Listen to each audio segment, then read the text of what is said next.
Nous commençons par définir ce qu'est une relation et une relation d'équivalence. Nous verrons quelques exemples et nous continuons avec la notion de classe d'équivalence. Enfin, nous terminons par un exemple très important, l'ensemble Z sur NZ.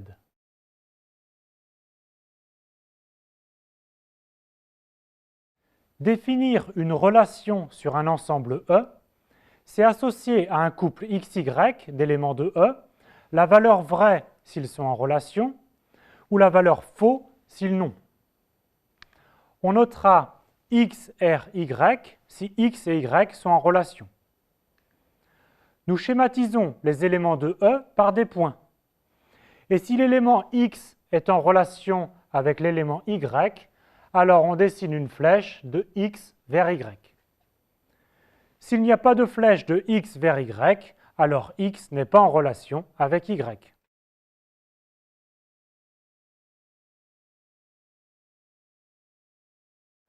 Une relation R est dite une relation d'équivalence si elle vérifie les trois points suivants. La relation est réflexive. Tout élément X est en relation avec lui-même. Symboliquement, de tout élément X par une flèche qui arrive à X lui-même. Ensuite, la relation est symétrique. Si X est en relation avec Y, alors Y doit aussi être en relation avec X. Autrement dit, si l'on a une flèche qui va de X vers Y, alors il y a une flèche qui va de Y vers X. Enfin, la relation est transitive. Si X est en relation avec Y et que Y est lui-même en relation avec un élément Z, alors X doit être en relation avec Z. Pour notre représentation, cela signifie que si une flèche part de X vers Y et qu'une autre part de Y vers Z, alors il existe une flèche de X vers Z. Voici une représentation d'un ensemble E constitué de 6 points, muni d'une relation R qui vérifie la réflexivité, la symétrie et la transitivité, et qui est donc une relation d'équivalence.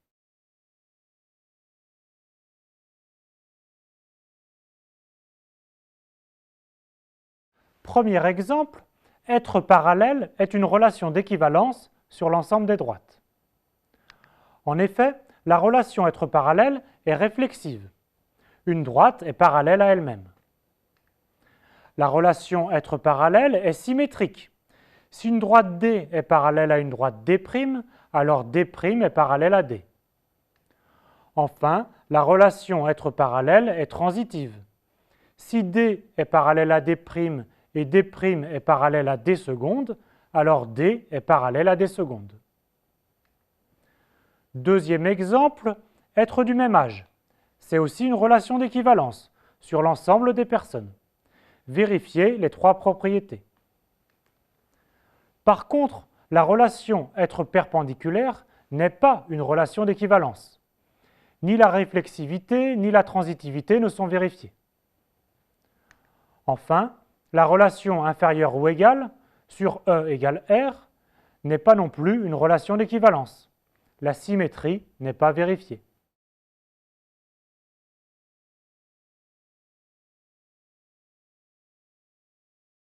Revenons à un ensemble E et soit R une relation d'équivalence. Fixons X un élément de E, alors la classe d'équivalence de X est l'ensemble des Y qui sont en relation avec X. Voyons un exemple. Quelle est la classe d'équivalence du point X? C'est l'ensemble des points qui sont en relation avec X. Donc sur notre représentation, ce sont tous les points reliés à X par une flèche. Il y a donc 4 éléments dans la classe de X. Même question avec X'. Quelle est sa classe d'équivalence? La classe de X' est constituée de 2 éléments. N'oubliez pas X' qui est en relation avec lui-même, donc appartient à classe de X'.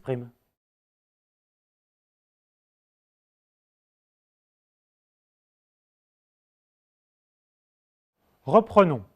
La classe d'équivalence de x est l'ensemble des éléments y qui sont en relation avec x. C'est donc un sous-ensemble de E, et on le notera aussi parfois x bar.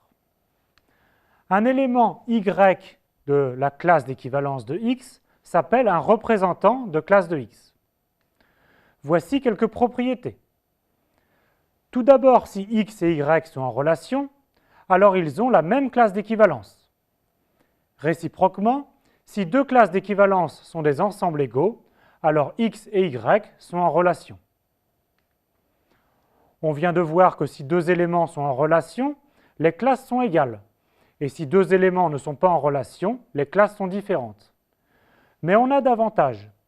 Si x et y ne sont pas en relation, alors les classes de x et de y sont disjointes. L'intersection de classe de x avec classe de y est vide.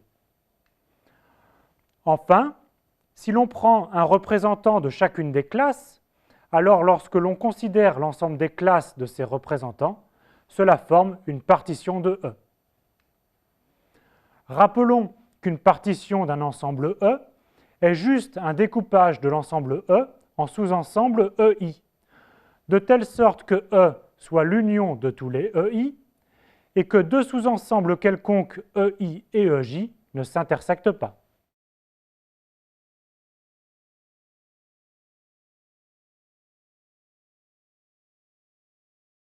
Pour notre exemple de relation être du même âge, la classe d'équivalence d'une personne est simplement l'ensemble des personnes ayant le même âge.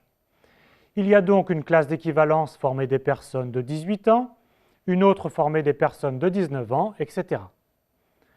Pour cet exemple, les trois assertions de la proposition précédente se lisent ainsi. Deux personnes sont dans la même classe d'équivalence si et seulement si elles sont du même âge. Deux personnes appartiennent soit à la même classe d'équivalence, soit à des classes disjointes. Si on choisit une personne de chaque âge possible, cela forme un ensemble de représentants C. Et une personne quelconque appartient à une unique classe d'un de ces représentants.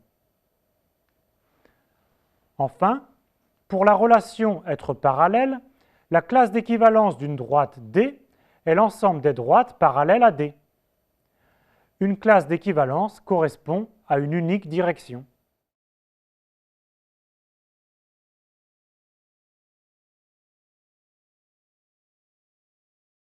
Venons-en à l'exemple le plus important, la relation modulo n. Considérons l'ensemble des entiers relatifs z et fixons un entier n. Pour deux entiers a et b, on dira que a est congru à b modulo n si et seulement si a moins b est un multiple de n. Prenons l'exemple de n égale 7. Alors 10 est congru à 3 modulo 7, car 10 moins 3 est un multiple de 7. De même, 19 moins 5 est égal à 14, donc 19 est congru à 5 modulo 7. 77 est un multiple de 7, donc 77 est congru à 0 modulo 7. Enfin, moins 1 est congru à 20 modulo 7. La relation être congru modulo n définit une relation d'équivalence sur z. Montrons-le.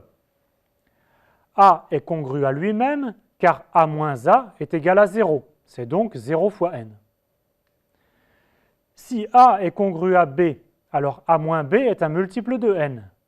Et on en déduit que B moins A est aussi un multiple de n. Donc B est congru à A. Enfin, si A est congru à B et B est congru à C, alors A moins B s'écrit K fois n. Et B moins C s'écrit K' fois n. Donc A moins C est égal à K plus K' fois n, et ainsi A est congru à C modulo n.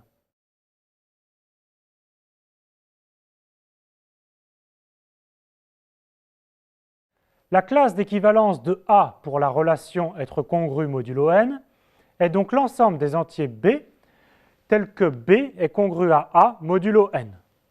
On note ici cette classe A bar. Les B sont donc de la forme A plus un multiple de n. A bar est donc l'ensemble des A plus K fois N pour K parcourant Z. Cet ensemble se note aussi A plus NZ. N est congru à 0 modulo N, donc N bar est égal à 0 bar. De même, N plus 1 est congru à 1, donc N plus 1 bar est égal à 1 bar. N plus 2 bar est égal à 2 bar, et ainsi de suite. Il y a donc N classes d'équivalence, et on note Z sur NZ, l'ensemble de toutes les classes d'équivalence. 0 bar, 1 bar, 2 bar, etc. jusqu'à N-1 bar.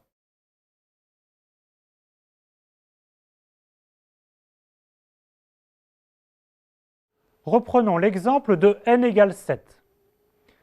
Nous avons Z sur 7Z qui est égal à 0 bar, 1 bar, 2 bar, etc. jusqu'à 6 bars. Nous allons expliciter ces 7 classes d'équivalence. Tout d'abord, la classe d'équivalence de 0 est l'ensemble des multiples de 7. C'est donc 7Z. La classe d'équivalence de 1 est l'ensemble des 1 plus k fois 7, etc. jusqu'à la classe d'équivalence de 6, qui est l'ensemble des 6 plus k fois 7. Et c'est terminé, car ensuite 7 bar est égal à 0 bar, car 7 est congru à 0 modulo 7. Nous avons bien trouvé les 7 classes d'équivalence formant l'ensemble Z sur 7Z. Plus tard, nous considérerons ces classes comme des nombres, nous les additionnerons et nous les multiplierons.